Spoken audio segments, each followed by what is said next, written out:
अच्छा, तो फिर डिबेट थोड़ी आगे चली और उसमें कुछ और आर्ग्यूमेंट्स भी आए। तो एक आर्ग्यूमेंट था कि why did God create human with free will? तो खैर मैंने उसका जवाब एक तरीके से दिया, बट फिर उसका काउंटर आर्ग्यूमेंट आया कि why not create with only the good in human being? ठीक, तो अगर मसलन हम ये कहें कि भाई गॉड को चाहिए था कि ह्यूमन को सिर्फ गुड के साथ, ईवल के साथ नहीं, सिर्फ गुड के साथ वो क्रिएट करता, तो फिर फ्री विल तो ना होती। हाँ, तो फ्री विल ना होना ज्यादा बेहतर है कि फ्री विल होना ज्यादा बेहतर है?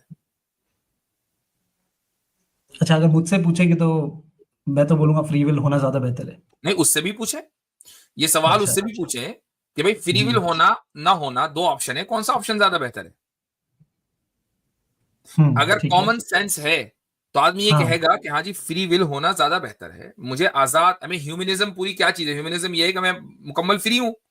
भाई एथीस्ट का तो सारी फिलॉसफी फ्रीडम के ऊपर खड़ी हुई है। फ्रीडम भी किससे? गॉड से। क्यों? इसलिए कि फ्री विल को वो ज्यादा बेहतर समझते हैं, फ्री होने को ज्यादा बेहतर समझते हैं। झूठ बोलने को आपको जरूर कह दें कि नहीं हमें तो वो दूसरा वाला ऑप्शन पसंद है, लेकिन उनकी पूरी फिलॉसफी इसी फ्रीडम के ऊपर है। ठीक तो है। उसके नजदीक भी फ्री विल होना ज्यादा बेहतर है, और हमारे नजदीक भी। तो जो चीज बेहतर है खुदा ने उसका इंतखाब किया हमारे लिए। ठीक है, ठीक है। अच्छा, तो एक और सवाल है। किसी भी एथिस्ट को हम ये कैसे एक्सप्लेन कर सकते हैं या इसके ऊपर कैसे आर्गुमेंट कर सकते हैं, what is the purpose of life?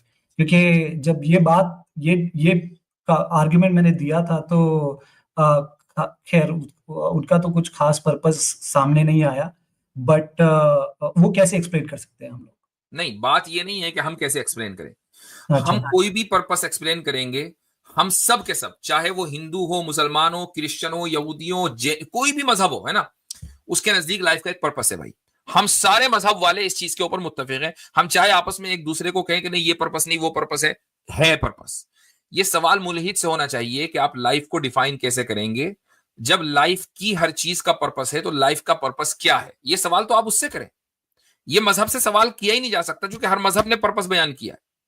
अब हम उस पर्पस को जस्टिफाई करेंगे उस वक्त जबकि सामने वाला ये कह दे कि पर्पस लेस होना ये ज्यादा रैशनल है। अब हम बात करेंगे, आप उससे ये सवाल करें कि लाइफ की हर चीज का पर्पस है, तो लाइफ का पर्पस क्यों नहीं है? सिंपल सा सवाल। अच्छा, ये सवाल मैंने किया था वैसे उसके के पर्पस क्या है। उसका जवाब मुझे ये मिला था कि जीना बस, जॉब करना, लाइफ फैमिली का के पर्पस, साथ। एक मिनट, लाइफ का पर्पस जीना, इसको इंग्लिश में कर दें, लाइफ का पर्पस लाइफ, मजारी लाइफ, है ना। ये कैसा पर्पस हुआ भाई? सफर का पर्पस सफर, खाने का पर्पस खाना, पहनने का पर्पस पहनना, फिर तो ये अप्लाई करते जाए हर जगह। और भी आगे तक जाएंगे तो जी जी, खतरे की जगह में चले जाएंगे। अबू शाकिर कह के गए थे ना, सैर सपाटे, ये वहीं से आया था, सैर सपाटे कर। जी जी, बहुत बहुत शुक्रिया। चले ठीक, ओके। जैसा कि आपने मुल्हिदीन के एतराज़ात और उनके जवाबात को सुन लिया, अल्लाह ताला जो सुना गया इसको समझने की और इस पर अमल करने की तौफीक अता फरमाए। वमा अलैना इल्लल बलाग।